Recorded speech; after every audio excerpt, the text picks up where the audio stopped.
Hello friends, ഞാനിന്ന് നിങ്ങളിലേക്ക് എത്തിക്കുന്നത് നെറ്റ് എക്സാമിനെ പറ്റിയുള്ള ചില ബേസിക് ഇൻഫോർമേഷനാണ്. നമുക്കറിയാം PG കഴിഞ്ഞ ഏറ്റവും കൂടുതൽ ആൾക്കാരും നെറ്റിന് അപ്ലൈ ചെയ്യാറുണ്ട്. എല്ലാ ജോബിനും അതിൻ്റേതായുള്ള വാല്യൂ ഉണ്ട്. എന്നാലും ഒരു ടീച്ചർ ആവുക എന്നൊക്കെ പറയുമ്പോൾ സമൂഹത്തിൽ കുറച്ചുകൂടി അക്സെപ്റ്റൻസും റെസ്പെക്റ്റൻസും ഒക്കെ കിട്ടുന്നുണ്ട്. അതുപോലെ ഒരു യൂണിവേഴ്സിറ്റിയിൽ അസിസ്റ്റൻറ്റ് പ്രൊഫസർ ആകുമ്പോൾ നമുക്ക് എന്തുകൂടി ലഭിക്കുന്നുണ്ട്? നമ്മുടെ കോളേജ് ലൈഫ് ഒന്നുകൂടി അവിടെ റീക്രിയേറ്റ് ചെയ്യാനും നമുക്ക് പറ്റുന്നുണ്ട്. അതുപോലെ തന്നെ സ്ട്രെസ് ഫ്രീ ആണ്. ഓക്കെ, എന്തായാലും നമുക്ക് നമ്മുടെ വീഡിയോയിലേക്ക് കടക്കാം. ഈ വീഡിയോയിൽ ഞാൻ നിങ്ങളിലേക്ക് എത്തിക്കുന്നത് എന്താണ് നെറ്റ് എക്സാം, എത്ര ക്വസ്റ്റ്യൻസ് ആണ് നെറ്റ് എക്സാമിന് വരുന്നത്, അതുപോലെ നെഗറ്റീവ് മാർക്കിംഗ് സിസ്റ്റം ഉണ്ടോ ഇല്ലയോ, എഴുതാൻ വേണ്ട യോഗ്യത എന്താണ്, എക്സാമിന് അപ്ലൈ ചെയ്യുന്നതിന് പ്രായപരിധി ഉണ്ടോ ഇല്ലയോ, ഇതൊക്കെയാണ് ഈ വീഡിയോയിലൂടെ ഞാൻ നിങ്ങളിലേക്ക് ഷെയർ ചെയ്യാൻ പോകുന്നത്.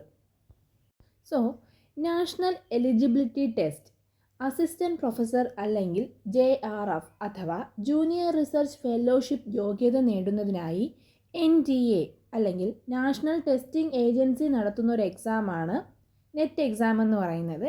ഇത് ദേശീയ തലത്തിൽ നടത്തപ്പെടുന്ന ഒരു എക്സാമാണ്.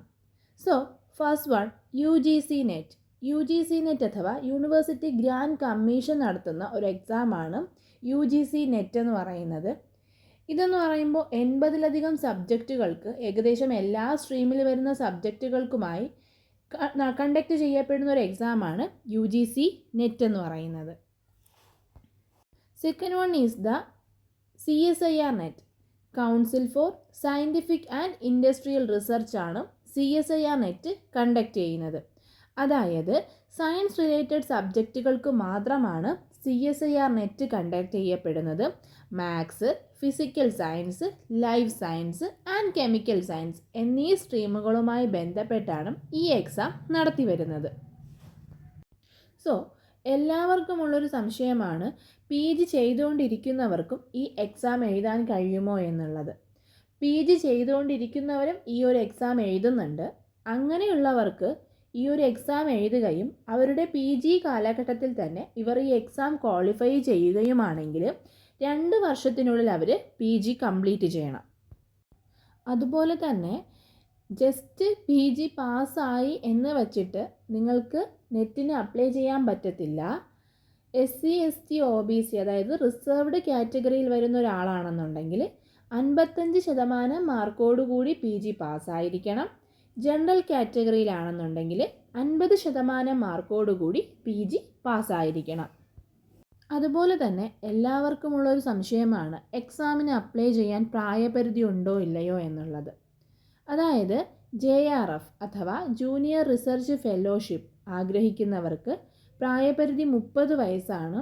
എന്നാൽ SC ST OBC കാറ്റഗറി അതായത് റിസർവ്ഡ് കാറ്റഗറിയിൽ വരുന്നവർക്കാണെങ്കിൽ 35 വയസ്സാണ് പ്രായപരിധി. അസിസ്റ്റൻറ്റ് പ്രൊഫസർ ആകുന്നതിന് പ്രായപരിധി ഇല്ല. ദെൻ തേർഡ് വൺ ആണ് ഐക്കർ നെറ്റ് എന്ന് പറയുന്നത്.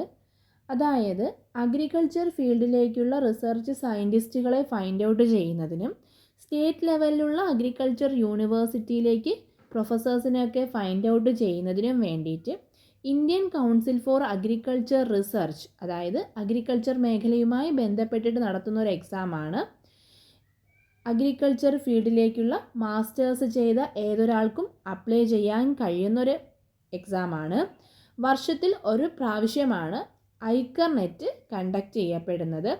എന്നാൽ നമ്മൾ നേരത്തെ പറഞ്ഞ UGC നെറ്റും CSIR നെറ്റും വർഷത്തിൽ 2 തവണയാണ് കണ്ടക്ട് ചെയ്യപ്പെടുന്നത്.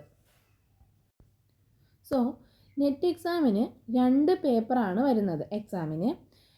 ഫസ്റ്റ് പേപ്പറിലെന്ന് പറയുമ്പോൾ 50 ചോദ്യങ്ങൾ 100 മാർക്കിനും, സെക്കൻഡ് പേപ്പറിലെന്ന് പറയുമ്പോൾ 100 ചോദ്യങ്ങൾ 200 മാർക്കിനുമാണ് എക്സാം നടത്തുന്നത്. നെഗറ്റീവ് മാർക്കിംഗ് സിസ്റ്റം ഇല്ല. നെറ്റ് എക്സാം ക്വാളിഫൈ ചെയ്യുന്നതിലൂടെ നമുക്ക് ലഭിക്കുന്ന ബെനിഫിറ്റ്സ് എന്ന് പറയുന്നത് അസിസ്റ്റൻറ്റ് പ്രൊഫസർ ക്വാളിഫിക്കേഷൻ, അതുപോലെ തന്നെ JRF അഥവാ ജൂനിയർ റിസർച്ച് ഫെലോഷിപ്പ്. അതായത് നമുക്ക് ഫർദർ റിസർച്ച് സ്റ്റഡീസൊക്കെ ചെയ്യുന്നതിന് വേണ്ടിയിട്ട് 30,000+ മന്ത്ലി സ്റ്റൈഫൻഡോട് കൂടി നമുക്ക് നമ്മുടെ റിസർച്ച് വർക്കുകൾ കൂടി കംപ്ലീറ്റ് ചെയ്യാൻ കഴിയുന്നതാണ്.